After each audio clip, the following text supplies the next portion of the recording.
সরস্বতী পুজোর সকাল দেখো, সকালবেলা ওকে স্নান টান করিয়ে নিয়েছি, নিয়ে একটা শাড়ি আনিয়েছি ওর পাপাকে দিয়ে। তো সেই শাড়িটা আমি কিছুতেই পরাতে পারলাম না, তো এটাই ওপরে বসে আছে। এই ড্রেসটা পরে ও যাবে এখন হাতে খড়ি দিতে।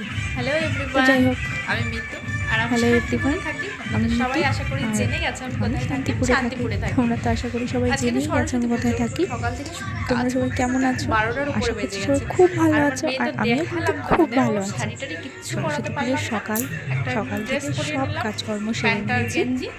তো আর সেরে আমি এই নিয়ে শাড়িটা আমি তো পরেছি। রেডি হয়ে গেছি। দেখো, শাড়ি তো পরে এখন আমাদের নিয়েছি, পাশে একটা পুজো লাল হচ্ছে, পাড় সেখানে সাদা যাবো, শাড়ি। আজকে হাতে আর খড়ি দেবো। মেয়েটার জন্য তো একটা শাড়ি কিনে আর আনিয়েছিলাম, কতটা কি বাট শেয়ার ওটা করতে ওকে পারবো একদমই তোমাদের সাথে পরাতে তো পারিনি। জানি না, তো চলো তো দেখি কতটা কি ওকে ওই শেয়ার ড্রেস করতে পরিয়েই পারি। নিয়ে যাই। তো চলো। চলো। আর পুজোটা হচ্ছে একদম আমাদের বাড়ির সামনেই, একটা ছোট্ট মাঠ মতো আছে, মানে ফাঁকা জায়গা আছে, ওখানেই সব বাচ্চা কাচ্চা মিলে পুজোটা করছে। তো আমি ওকে নিয়ে ওখানে চলে গেছি, যে কতটা কি গোছানো হয়েছে কি। তো পাশের বাড়ি কাকিমার সাথে কথা বলছিলাম, তো বললো এখনও ব্রাহ্মণ আসতে অনেক দেরি আছে। সেই জন্য বললাম তাহলে একটুকে ঠাকুরটা দেখাই। তো সেখানে গিয়ে আমি গিয়েছি মেয়েকে নিয়ে, তো পরপরই দেখছি প্রতাপও চলে গেছে। তো দেখো ওই যে ঠাকুরটা, কিন্তু ঠাকুরটা কিন্তু খুব সুন্দর হয়েছিল। মানে শুধু ঠাকুর না, তার সাথে আবার একটা গাছ মতো ছিল, আবার সেখানে পাতা ফুল টুল রয়েছে। তো আমরা অনেকক্ষণ দাঁড়িয়ে থাকার পর দেখছি প্রায় আধা ঘন্টা মতো পরে ঠাকুরমশাই এসেছে। তা পিহু কান্নাকাটি করছিল বলে ওকে বাড়িতে ঘুম পাড়িয়ে রেখে এসেছি। আমি জানি ঠাকুরমশাই আসতে হয়তো দেরি হবে, জন্য ওকে ঘুম পাড়িয়ে দিয়েছি। তো ও ঘুমিয়েছে, আর সাথে সাথে দেখছি ঠাকুরমশাই চলে এসেছে।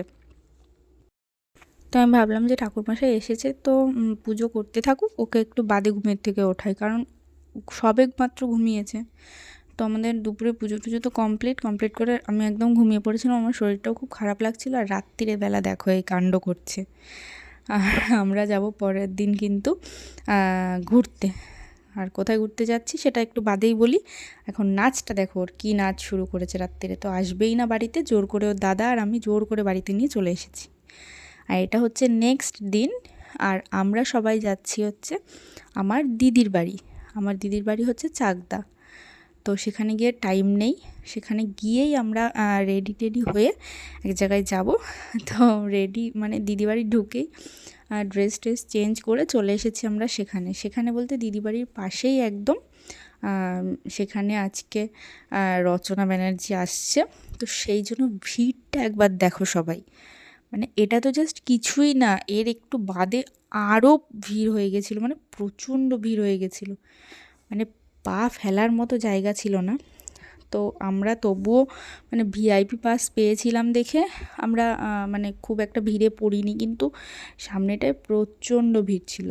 আর এখনও পর্যন্ত এসে পৌঁছায়নি মানে রচনা ম্যাম। তো তার জন্য আমরা আবার ওই দিদিদের যে ক্লাবটা আছে, তো সেখানে এসে একটু ফটোশ্যুট টুট করছিলাম সবাই মিলে।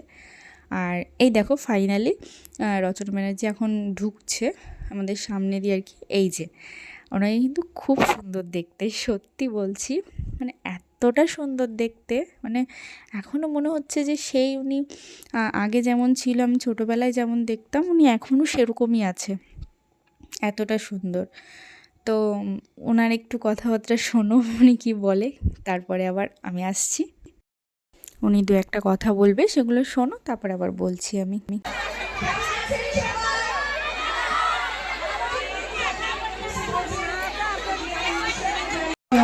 এবং সবসময় খুব আনন্দের এবং খুব কাছে।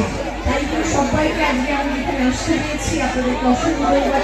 সময় আপনাদের সঙ্গে থাকবো, আশা করি আপনাদের সঙ্গে আপনাদের স্মরণীয় হয়ে থাকবে।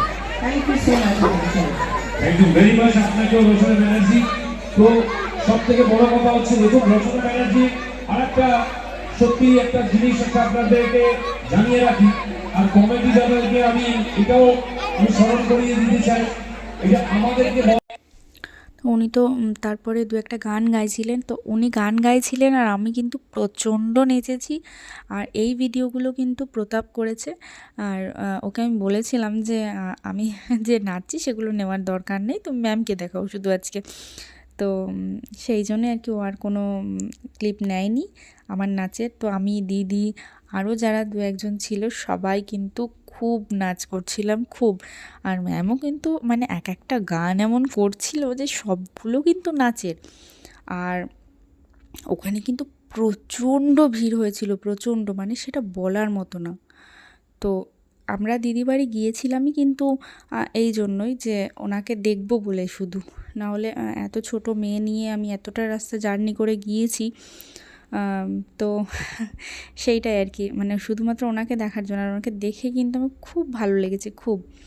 আর চারিদিকের ক্রাউডটা জাস্ট তোমরা একবার দেখো যে কতটা পরিমাণে ভিড় ছিল। বুঝতে পারছো, সবাই মানে ছাদে উঠে ইয়েতে উঠে দেখছে ওনাকে। তো যাই হোক, ভিডিওটা ভালো লাগলে একটা লাইক, কমেন্ট আর সাবস্ক্রাইব করতে ভুলো না চ্যানেলটা।